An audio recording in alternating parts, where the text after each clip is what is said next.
Hello everybody, मेरा नाम है Kumar Gaurav Prem and I am your social guru. I welcome you all to your very own education platform, जहां एक बार मैं फिर काफी टाइम के बाद एक नई सेटअप के साथ फिर से हाजिर हो गया हूं एक नई दमदार वीडियो लेकर। आज की इस वीडियो के थ्रू हम हमारे क्लास 10th की इस जर्नी को एक स्टेप और आगे ले जाएंगे और ये मेक श्योर करेंगे कि आने वाले बोर्ड एग्जाम्स में हम और भी अच्छा और बेहतर परफॉर्म कर सके। तो without any delay, let's move on to our new topic. But before that, if you like my content, please do not forget to like and subscribe because it keeps me motivated to bring much good content for you for the next time. तो चलिए शुरू करते हैं।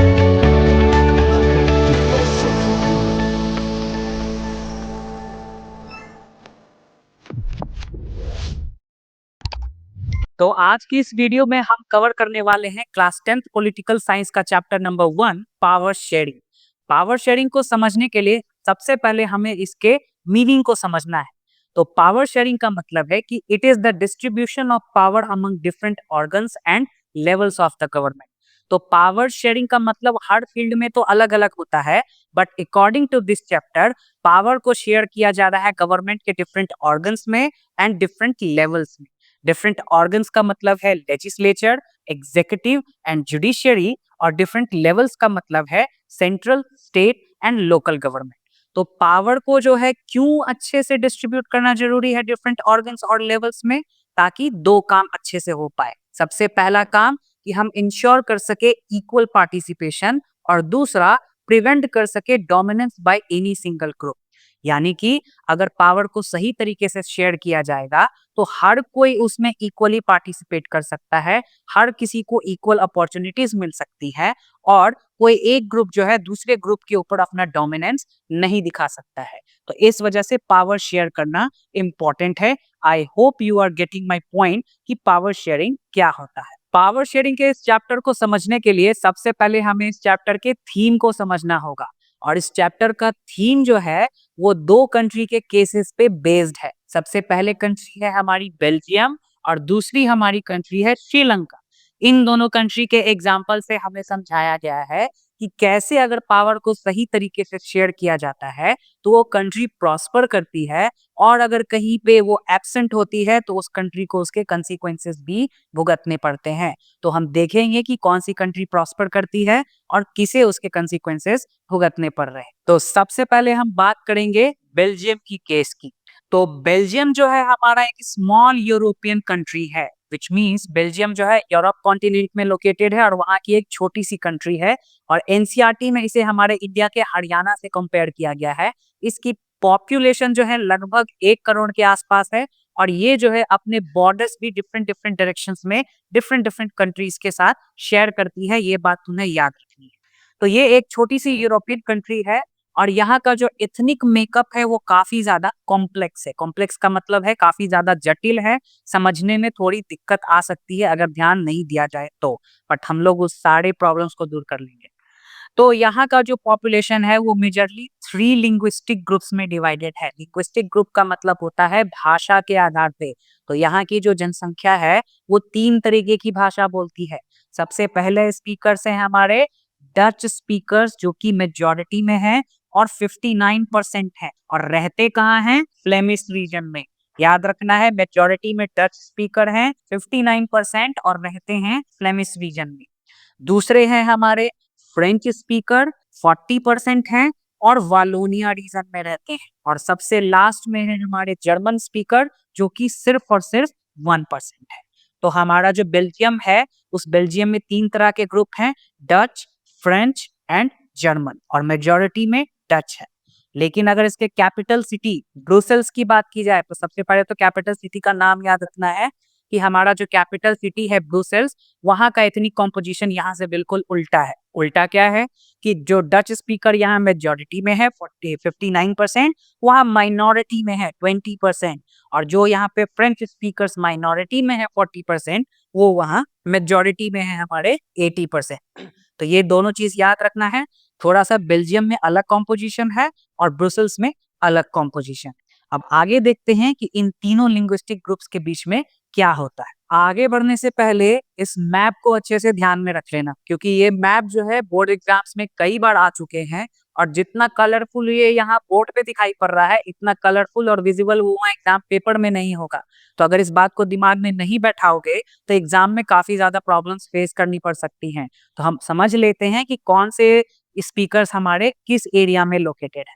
तो सबसे पहले हम बात करते हैं ये येलो वाले रीजन की। ये येलो वाला रीजन हमारे डच स्पीकर्स को डेडिकेटेड है, जो कि 59% थे और फ्लेमिश रीजन में रहते हैं। ये रेड 40% जो है ये हमारे फ्रेंच स्पीकर्स को डेडिकेटेड है, जो हमारे 40% थे और वालोनिया रीजन में रहते हैं। और ये साइड में जो थोड़ा सा एरिया है ये हमारा जर्मन स्पीकर्स का है, जो कि सिर्फ और सिर्फ 1% थे। तो ये एथनिक कॉम्पोजिशन, ये मैप बेल्जियम का अच्छे से सभी को याद रखना है। अब हम बात करते हैं ये वाला सेक्शन, ये जो ऑरेंज पार्ट हमें दिखाई पड़ रहा है बीच में, यही है हमारी कैपिटल सिटी ब्रुसेल्स, जहाँ पे फ्रेंच स्पीकर्स हमारे 80% हैं और डच स्पीकर्स हमारे 20% है। तो इस मैप को अच्छे से ध्यान में रखना है फॉर एग्जाम पर्सपेक्टिव। तो पिछले टॉपिक में ही मैंने कहा था कि इन 3 लिंग्विस्टिक ग्रुप्स में कुछ ना कुछ अनबन जरूर होगी। तो वही अनबन होने की शुरुआत हो चुकी है, और वो शुरुआत हुई है 1950s और 1960s के टाइम पे। जो डच स्पीकर्स हैं और जो फ्रेंच स्पीकर्स हैं वो आपस में भिड़ गए, उनके बीच में काफी ज्यादा कॉन्फ्लिक्ट्स होना स्टार्ट हो गई। और मेजर रीजन ये था कि डच स्पीकर्स को लगता था कि वो मेजॉरिटी में है, बट फ्रेंच क्यों पावर में है, फ्रेंच के पास क्यों बहुत ज्यादा पैसा है। जब जनसंख्या हमारी है तो कमाई हमारी ज्यादा होनी चाहिए, पावर हमारे पास ज्यादा होना चाहिए, बट बिल्कुल इसका उल्टा सब कुछ फ्रेंच के पास था। तो यही बात जो है डच को हजम नहीं हो रही थी, और आए दिन वो फ्रेंच से हर मुद्दे पे लड़ जाया करते थे, भिड़ जाया करते थे, जिसके वजह से पूरे बेल्जियम का माहौल खराब होना शुरू हो गया था। तो इस वजह से पावर शेयरिंग की यहाँ पे सबसे ज्यादा जरूरत थी। लेकिन यहाँ पे पावर शेयरिंग किया गया या नहीं किया गया उसे हम आगे देखेंगे, क्योंकि अभी हमें एक और कंट्री का एग्जांपल देखना है और वो है श्रीलंका। तो let's move on to the topic of Sri Lanka. तो श्रीलंका की अगर बात करें तो श्रीलंका हमारा जो है एक आइलैंड नेशन है। हमारे इंडिया के लैंडमास के जस्ट नीचे लोकेटेड है ये आइलैंड नेशन श्रीलंका। और इसके पॉपुलेशन की अगर हम बात करें तो लगभग लगभग 2 करोड़ लोग जो है यहाँ पर रहा करते हैं। और अगर यहाँ के सोशल कॉम्पोजिशन की बात करें तो यहाँ का सोशल कॉम्पोजिशन भी जो है वो लैंग्वेज की बेसिस पे ही डिवाइडेड है, जिस तरीके से बेल्जियम में था। और यहाँ की जो मेजॉरिटी स्पीकिंग कम्युनिटी है वो है सिन्हाला। सिन्हाला जो है मेजॉरिटी स्पीकर्स हैं 74%। और दूसरे हमारे जो स्पीकर हैं वो है तमिल स्पीकर्स, और वो है हमारे 18%। तो यहाँ पे मैं क्लियरली लिख देता हूँ, सिन्हाला 74%, तमिल्स 18%। और तमिल भी आगे 2 कैटेगरीज में डिवाइडेड है। श्रीलंकन तमिल्स जो है वो 13% हैं, जबकि इंडियन तमिल्स वो 5% है। तो आई होप ये एथनिक कॉम्पोजिशन श्रीलंका का सबको समझ में आ रहा होगा कि श्रीलंका में मेजॉरिटी स्पीकर्स है सिन्हालीज और माइनॉरिटी में है तमिल। इसके अलावा और भी डिफरेंट कम्युनिटी के लोग जैसे मुस्लिम्स, क्रिश्चियंस भी श्रीलंका में रह रहे हैं। तो जिस तरीके से मैंने बेल्जियम के मैप को ध्यान में रखने के लिए तुम्हें कहा था, तो उस तरीके से श्रीलंका के मैप को भी अच्छे से अपने दिमाग में बैठा लो, क्योंकि एग्जाम्स में ये भी इम्पोर्टेंट ही है। तो ये जो हमारा ऑरेंज वाला रीजन हमें दिखाई पड़ रहा है ये डेडिकेट किया गया है श्रीलंकन तमिल्स को। ये मेजरली येलो वाला जो रीजन है, जो सबसे बड़ा रीजन है, ये सिन्हालीज को डेडिकेट किया गया है। ये ब्राउन वाला पार्ट जो है वो इंडियन तमिल्स को डेडिकेट किया गया है। और ये जो डॉट्स तुम देख पा रहे हो ये हमारे मुस्लिम कम्युनिटी के लोगों को डेडिकेट किया गया है। तो अच्छे से इस मैप को अपने दिमाग में बिठा लेना। अब हम देखेंगे कि श्रीलंका के जो हमारे लिंग्विस्टिक ग्रुप्स हैं वो कुछ खास धर्मों को भी मानते हैं, जो कि एक बहुत बड़ा रोल प्ले करता है वहाँ के एथनिक कॉम्पोजिशन के लिए। तो अगर हम वहाँ के मेजॉरिटी ग्रुप की बात करें जो कि सिन्हालास हैं, वो उनमें से ज्यादातर लोग जो है बुद्धिस्ट धर्म को फॉलो करते हैं, यानी बुद्धिज्म को फॉलो करते हैं। जबकि अगर हम तमिल ग्रुप्स की बात करें तो तमिल ग्रुप के लोग या तो हिंदू भी हैं, मुस्लिम्स भी हैं, और उनमें से कुछ लोग क्रिश्चियंस भी हैं। तो ये भी एक बहुत बड़ा रोल प्ले करता है वहाँ के एथनिक कॉम्पोजिशन को बनाने के लिए। मेजॉरिटी स्पीकर सिन्हालास बुद्धिज्म को फॉलो कर रहे हैं, जबकि जो माइनॉरिटी में तमिल्स हैं वो हिंदू भी हैं, मुस्लिम्स भी हैं और क्रिश्चियंस भी है। तो इतना ज्यादा जो डाइवर्सिटी है ये डेफिनेटली यहाँ पे भी टेंशंस क्रिएट करने वाला है, और डेफिनेटली यहाँ पे टेंशंस क्रिएट कैसे हुई हैं ये हम नेक्स्ट स्लाइड में देखेंगे। नेक्स्ट स्लाइड में जाने से पहले मैंने तुम्हारे लिए एक कंपैरिजन टेबल यहाँ पे क्रिएट कर दिया है, तो इस कंपैरिजन टेबल से भी तुम्हें समझ में आ जाएगा कि बेल्जियम और श्रीलंका का एथनिक कॉम्पोजिशन क्या है। इसे चाहे तो तुम स्क्रीनशॉट भी कर सकते हो और अच्छे से ध्यान में रख लेना कि किसको किस तरीके से कंपेयर किया गया है। और मैं अब यहाँ तक समझ पा रहा हूँ या होप ही कर सकता हूँ कि तुम्हें बेल्जियम की भी एथनिक कॉम्पोजिशन समझ में आ गई होगी और श्रीलंका का भी एथनिक कॉम्पोजिशन अच्छे से समझ में आ गया होगा। तो पावर को शेयर किया गया या नहीं किया गया, इसको हम सबसे पहले श्रीलंका के एग्जाम्पल से देखेंगे। और श्रीलंका में पावर शायद बिल्कुल भी शेयर नहीं की गई है, क्योंकि वहां पे जो पॉलिसी फॉलो की गई है वो है मेजोरिटेरियनिज्म की पॉलिसी। मेजोरिटेरियनिज्म का मतलब होता है बहुसंख्यवाद, यानी अगर जो जनसंख्या में ज्यादा है उसी का डोमिनेंस चलेगा, उसी की पावर चलेगी, और बाकी सभी लोगों को साइडलाइन कर दिया जाएगा। तो श्रीलंका में जिस पॉलिसी को फॉलो किया गया है वो है मेजोरिटेरियनिज्म। तो आफ्टर गेनिंग इंडिपेंडेंस इन 1948, सबसे पहले तो ये ईयर याद रखना है कि श्रीलंका को इंडिपेंडेंस इंडिया के जस्ट एक साल के बाद 1948 में मिली है।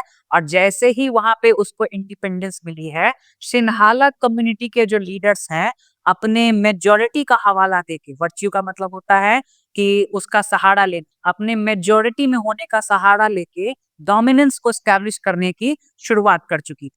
यानी कि सिन्हालिस चाहते थे कि हमारी संख्या ज्यादा है तो यहाँ पावर में गवर्नमेंट में सिर्फ हम लोग ही, लेकिन और उसको उन्होंने एक एक करके धीरे धीरे करके डिफरेंट डिफरेंट सीरीज में लागू किया।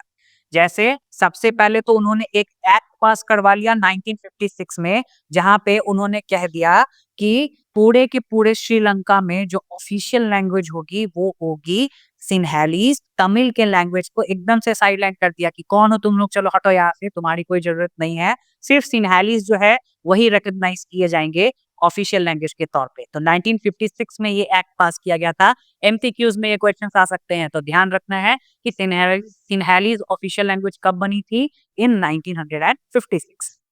उसके बाद गवर्नमेंट ने कुछ प्रेफरेंशियल पॉलिसीज फॉलो की, जिसमें उन्होंने सिन्हाला एप्लीकेंट्स को फेवर करना स्टार्ट कर दिया। यानी कि जितनी भी यूनिवर्सिटी में पोजीशंस होंगी, गवर्नमेंट की जॉब्स होगी, वहां पे सबसे पहले सिन्हालीज ग्रुप के लोगों को प्रेफरेंस दी जाएगी, सबसे पहले उन्हीं का वेलकम किया जाएगा, बाद में फिर किसी दूसरे कम्युनिटी के ग्रुप के लोगों को वहां पे मौका दिया जाएगा। तो देख रहे हो, पहले उन्होंने लैंग्वेज में सिन्हाला को सुपीरियर दिखाया, फिर यूनिवर्सिटीज के जॉब्स में, गवर्नमेंट के जॉब्स में सिन्हालीज को प्रेफरेंस देना स्टार्ट कर दिया। तो ऑब्वियस सी बात है ये एंगर पैदा करेगा तमिल स्पीकर्स के मन में कि उनके साथ ऐसा भेदभाव क्यों किया जा रहा है। तीसरा, the state promoted and protected Buddhism. और उसके बाद जो है बुद्धिज्म धर्म का प्रचार प्रसार हो सके, वो आगे और प्रॉस्पर करे, उसको कोई नुकसान ना हो, तो गवर्नमेंट जो है वो उस रिलीजन को प्रोटेक्ट करना और फोस्टर करना स्टार्ट कर दी। जबकि वहां पे हिंदू कम्युनिटी के भी लोग थे, मुस्लिम कम्युनिटी के भी लोग थे, क्रिश्चियंस भी थे, उनको कंप्लीटली साइडलाइन कर दिया। तो यही तीन फैक्टर्स हैं जो क्वेश्चंस भी बन सकते थे कि what were the policies which segregated Tamil speakers from the Sinhala speaker। तो यही वो तीन पॉलिसी है जिसकी वजह से उन्होंने अपना डोमिनेंस स्टैब्लिश किया और तमिल स्पीकर को एकदम नेग्लेक्ट कर दिया। तो इस बात को अच्छे से और इस टॉपिक को बहुत अच्छे से ध्यान से समझ लेना है। तो पिछले टॉपिक में हमने देखा कि श्रीलंकन गवर्नमेंट ने जो है मेजोरिटेरियनिज्म की पॉलिसी को फॉलो किया, और अब हम इस टॉपिक में देखेंगे कि उसके क्या कंसिक्वेंसेस, क्या अंजाम भुगतने पड़ेंगे श्रीलंका को। तो एक्चुअली में हुआ क्या कि मेजोरिटेरियन पॉलिसी के वजह से जितने भी श्रीलंकन तमिल्स थे या दूसरे तमिल के ग्रुप के लोग थे, वो अपने आप को एलियनेटेड फील करने लग गए, बिल्कुल अलग थलग फील करने लग गए। अपने ही कंट्री में रह के उनको अपनेपन का एहसास नहीं हो रहा था, क्योंकि उनके अपने ही कंट्री में उनके साथ भेदभाव किया जा रहा था सिन्हाली स्पीकर्स के साथ। उसके बाद जो है, क्योंकि गवर्नमेंट ने जो है उनको एकदम साइडलाइन कर दिया, कॉन्स्टिट्यूशन ने उनको इक्वल पॉलिटिकल राइट देने से मना कर दिया, उसके बाद जो है जॉब्स और एजुकेशन में उनके साथ जो है डिस्क्रिमिनेशन करना स्टार्ट कर दी। एक मिनट में कुछ चीजें हाईलाइट करूं। क्वेश्चंस पूछे जा सकते हैं कि क्यों वो एलियनेटेड फील करना स्टार्ट करने लगे, तो इसके कुछ कारण ये हैं। सबसे पहले तो गवर्नमेंट जो है और कॉन्स्टिट्यूशन उनको डिनाई कर चुकी थी क्या, इक्वल पॉलिटिकल राइट्स, यानी उनको इक्वल पॉलिटिकल राइट देने से मना कर दिया गया। जॉब्स और एजुकेशन के केस में भी उनके साथ डिस्क्रिमिनेशन किया जाने लग गया। और उनके इंटरेस्ट को इग्नोर किया जाना शुरू कर दिया गया उनके खुद के कंट्री में, जिसके वजह से वो बिल्कुल एलियनेटेड, अलग थलग महसूस करने लगे थे। और इस वजह से जो है उनका सिन्हाला ग्रुप के लोगों के साथ जो है रिलेशन खराब हो गया। और सिन्हाली ग्रुप के लोगों को वो बिल्कुल भी पसंद नहीं करते थे, क्योंकि उनको लगता था कि उनके साथ जो कुछ भी हो रहा है उसके जिम्मेदार सिन्हाली स्पीकर्स हैं। आगे देखते हैं कि इसके कॉन्सिक्वेंसेज में और क्या-क्या ऐड हो रहे हैं। The Sri Lankan launched parties and struggles for their recognition of Tamil as an official language for regional autonomy and equality of opportunity in securing education and jobs. But their demand for more autonomy to provinces populated by the Tamil were repeatedly denied. फिर श्रीलंकन्स ने सोचा कि सिर्फ मुंह फुलाने से काम नहीं चलने वाला, एक बार हम फाइट बैक तो जरूर करेंगे और लीगली तरीके से फाइट बैक करेंगे।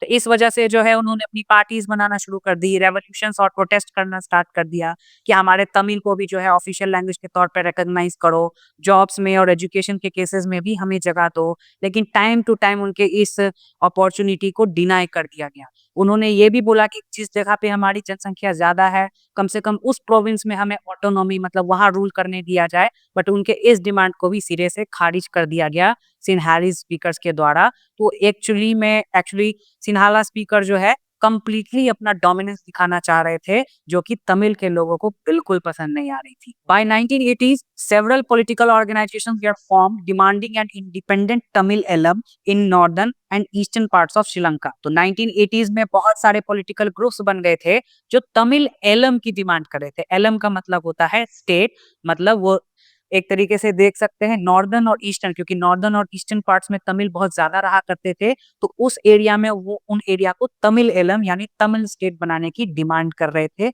जो कि फिर एक बार सिन्हाला ग्रुप के लोगों के द्वारा रिजेक्ट कर दी जाएगी और इसका अंजाम अब काफी ज्यादा बुरा होने वाला है। तो आगे यही हुआ कि बार बार उनका भरोसा तोड़ा गया और इतनी बार उनका भरोसा तोड़ दिया कि जिसके वजह से इन दोनों कम्युनिटीज के बीच में जो है मतभेद इतने ज्यादा बढ़ गए कि मामला खून खराबा तक पहुंच गया और लोग एक दूसरे के खून के प्यासे हो गए। और इतना झगड़ा होने के वजह से सिविल वॉर का केस पूरे श्रीलंका में देखने को मिला। सिविल वॉर का मतलब होता है गृह युद्ध, जहां पे एक कंट्री या एक एरिया या एक टेरिटरी के अंदर रहने वाले लोग आपस में ही भिड़ जाते हैं और पूरे एरिया का माहौल खराब हो जाता है। तो वही हुआ, सिन्हाला और तमिल स्पीकर्स के बीच में मतभेद इतने ज्यादा बढ़ गए कि अब मामला जो है सिविल वॉर तक पहुंच गया। दोनों ग्रुप से, दोनों साइड से, कम्युनिटी से हजारों की संख्या में लोगों की मृत्यु हुई।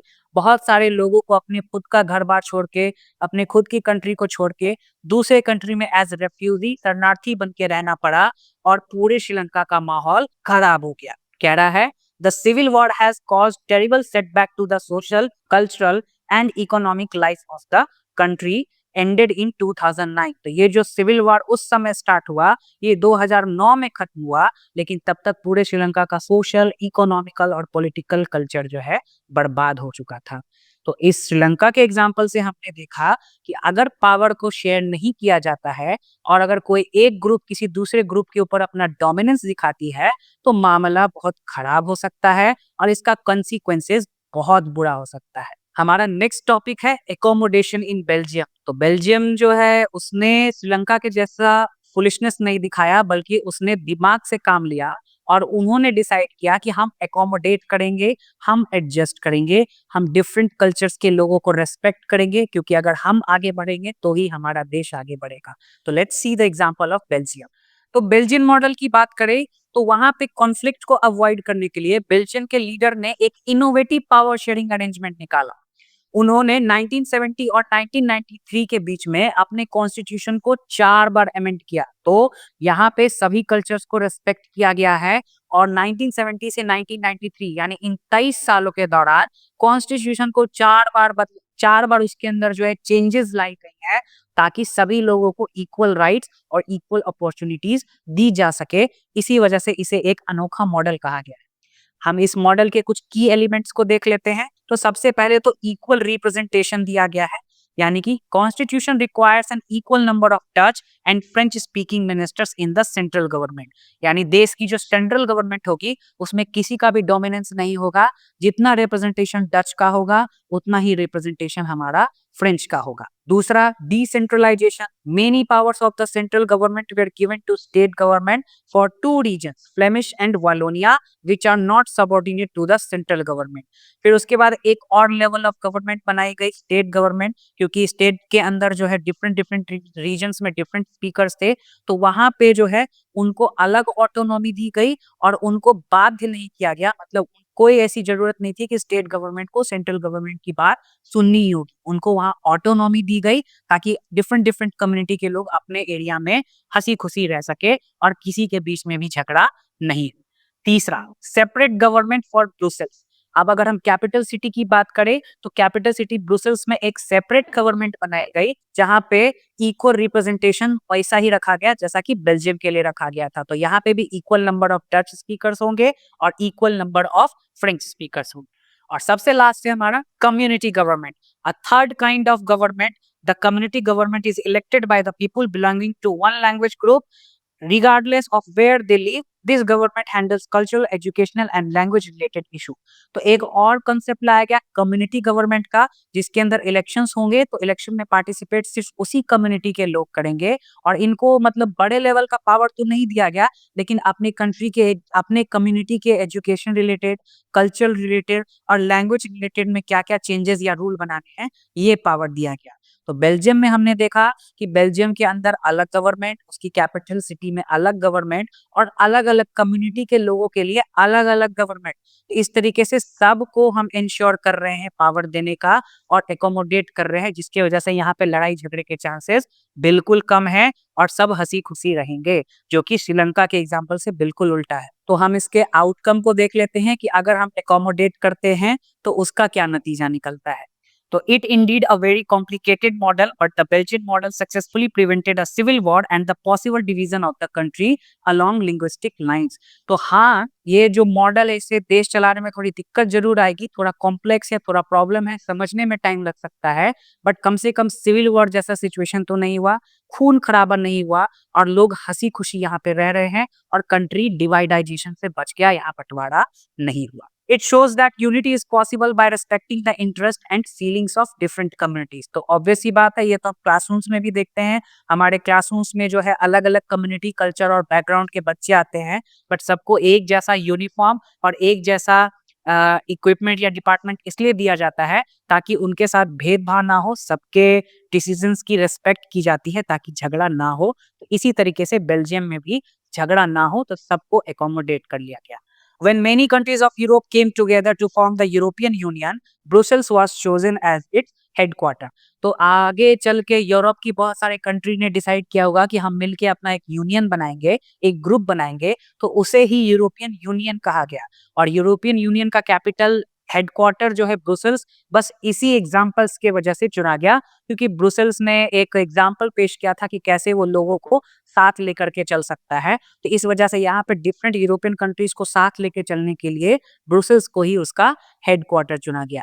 तो यूरोपियन यूनियन में कंफ्यूज नहीं होना है, यूरोप की बहुत सारी कंट्री ने अपना एक ग्रुप बनाया था, उसे ही हम यूरोपियन यूनियन बोलते हैं और उसका हेडक्वार्टर जो है वो ब्रुसेल्स में है। तो आई होप आप सभी को पावर शेयरिंग का कंसेप्ट समझ में आ गया होगा और इतना तो जरूर पता चल गया कि पावर शेयरिंग करना ही चाहिए और करना ही चाहिए, क्यों करना चाहिए, तो अब हम उसके कारण को देखेंगे।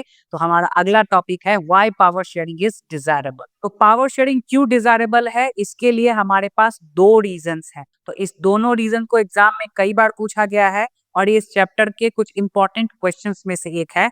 तो इसको देख लेते हैं कि ये क्या हमें समझाना चाह रहे हैं।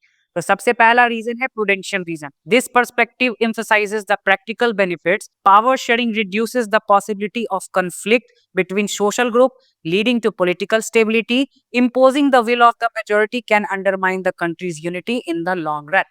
तो प्रूडेंशियल रीजन हमारे प्रैक्टिकल रीजन को दिखाता है कि अगर हम पावर शेयरिंग करते हैं तो जो डिफरेंट कम्युनिटी या ग्रुप के लोग हमारे कंट्री में रह रहे हैं उनके बीच में कंफ्लिक्ट के चांसेस बहुत ज्यादा कम हो जाते हैं और यूनिटी के चांसेस बढ़ जाते हैं। अगर कोई एक ग्रुप किसी को अंडरमाइन करने की कोशिश करता है, यानी कम आंकता है, इंफीरियर करने की कोशिश करता है, तो वहां यूनिटी खराब हो सकती है। तो प्रैक्टिकल रीजन तो यही है कि अगर सबको मिलके रहना है तो पावर शेयरिंग करना डिजायरेबल होगा।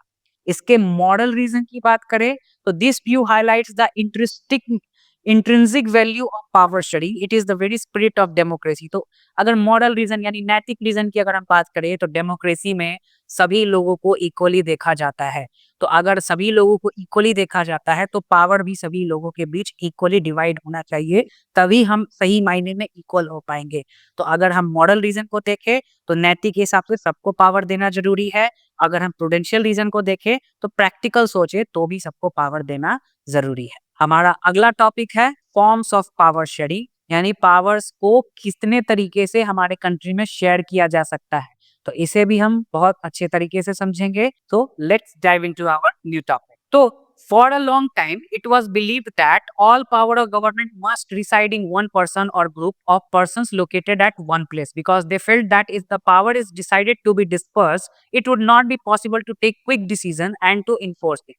तो बहुत लंबे समय के लिए ऐसा माना गया था कि पावर जो है ज्यादा लोगों के बीच में डिवाइड नहीं किया जाना चाहिए, एक या दो लोगों के बीच में कंसंट्रेटेड रहना चाहिए, क्योंकि अगर ज्यादा लोगों के बीच में डिवाइड कर दिया जाएगा तो क्विक डिसीजन लेने में हमें बहुत ज्यादा समय लगेगा, बहुत ज्यादा दिक्कत होगी। तो इस वजह से बहुत पहले पावर को डिवाइड नहीं किया जाता था। लेकिन जैसे जैसे समय बीतता गया, डेमोक्रेसी में लोग अपने आप को रूल करना स्टार्ट किए, तो उन्होंने डिसाइड किया कि पावर को शेयर करना बहुत ज्यादा जरूरी है। माना कि इसमें डिसीजन लेने में टाइम लग सकता है, लेकिन जब इसमें डिसीजन लिया जाएगा तो वो बहुत ज्यादा एफिशिएंट और इफेक्टिव होगा और एक बहुत बड़े लोगों को कवर में लेगा। क्योंकि क्विक डिसीजन से हो सकता है कि कुछ ही लोगों को फायदा हो और बहुत सारे लोग उससे छूट जाए, लेकिन अगर हम समय लेकर के डिसीजन लेते हैं तो चांसेस है कि उसमें सभी को इंक्लूड किया जा सकता है। तो पहले पावर शेयरिंग को उतना ध्यान नहीं दिया जा रहा था, लेकिन अब ऐसा माना जा रहा है कि पावर को शेयर करना बहुत ज्यादा जरूरी। तो सबसे पहला जो डिस्ट्रीब्यूशन किया गया है पावर का, वो है हमारा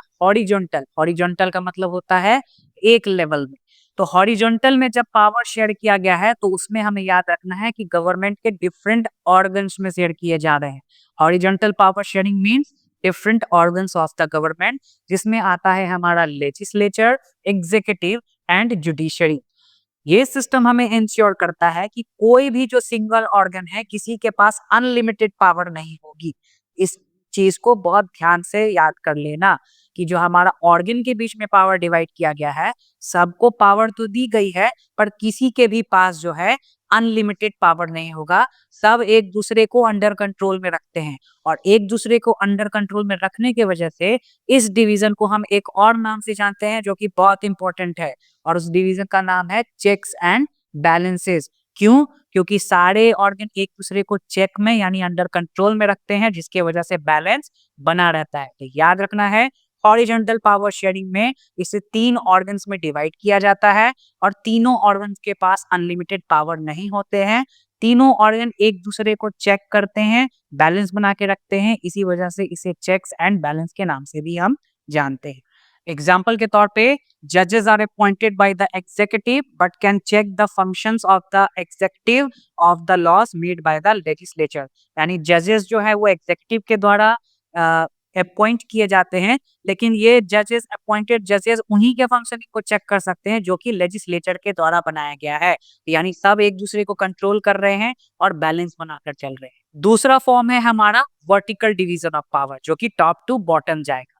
और अगर वर्टिकल डिवीजन की हम बात करें तो इसे डिफरेंट लेवल्स में डिवाइड किया गया है, जिसमें हमारा फेडरल स्ट्रक्चर होता है। फेडरल स्ट्रक्चर का मतलब ही होता है कि पावर को टॉप टू बॉटम के बीच में डिवाइड किया जा रहा है। जैसे कि सेंट्रल से तोड़ के स्टेट या प्रोविंस में डाला जा सकता है। इसी स्ट्रक्चर को हम बोलते हैं फेडरलिज्म, जो हमारा चैप्टर नंबर 2 बनने वाला है। अच्छे से इसे याद रखना है। वर्टिकल डिवीजन ऑफ पावर को ही हम फेडरल डिवीजन भी बोल सकते हैं, क्योंकि इसमें पावर जो है डिफरेंट लेवल्स में डिवाइड की जाती है, जैसे सेंट्रल, स्टेट, लोकल गवर्नमेंट। कह रहा है कि India is an example with central government, state government and local government, जिसमें हमारा पंचायत और म्युनिसिपैलिटीज भी आता है। तो इन दोनों को भी याद रखना है। एग्जाम्स में division forms of power sharing भी कई बार पूछे जा चुके हैं। तो सबसे पहला था हॉरिजॉन्टल और दूसरा है हमारा वर्टिकल डिवीजन ऑफ पावर। अब हम देखेंगे हमारा नेक्स्ट टॉपिक, जो कह रहा है power shared among different social groups. तो हमारे कंट्री में पावर जो है डिफरेंट सोशल ग्रुप्स के बीच में भी डिवाइड की गई। Power can be shared among religious, linguistic और अदर सोशल ग्रुप्स। यानी हमारे देश में लैंग्वेज के बेसिस पे बहुत सारे ग्रुप हैं तो उनको दिया जा सकता है, कल्चर के बेसिस पे बहुत सारे ग्रुप्स हैं उनको भी दिया जा सकता है। कह रहा है और उस तरह के पावर को जब हम शेयर करते हैं तो उस गवर्नमेंट को हम कम्युनिटी गवर्नमेंट भी बोल सकते हैं, जैसा कि हमने बेल्जियम के केस में देखा था कि हर ग्रुप के लोगों का अलग अलग अपना अपना गवर्नमेंट था। उनकी पावर स्टेट या सेंट्रल गवर्नमेंट की जितनी नहीं थी, लेकिन अपने कल्चर और लैंग्वेज के अंदर क्या नियम कानून बनाने हैं उसके लिए वो डिसाइड कर सकते थे। तो जब पावर को डिफरेंट सोशल ग्रुप्स में बांटा जाता है तो उसे ही हम कम्युनिटी गवर्नमेंट भी बोलते हैं। In some countries, there are constitutional and legal arrangements to provide a share of power to socially weaker sections and women. Reserved constituencies in India.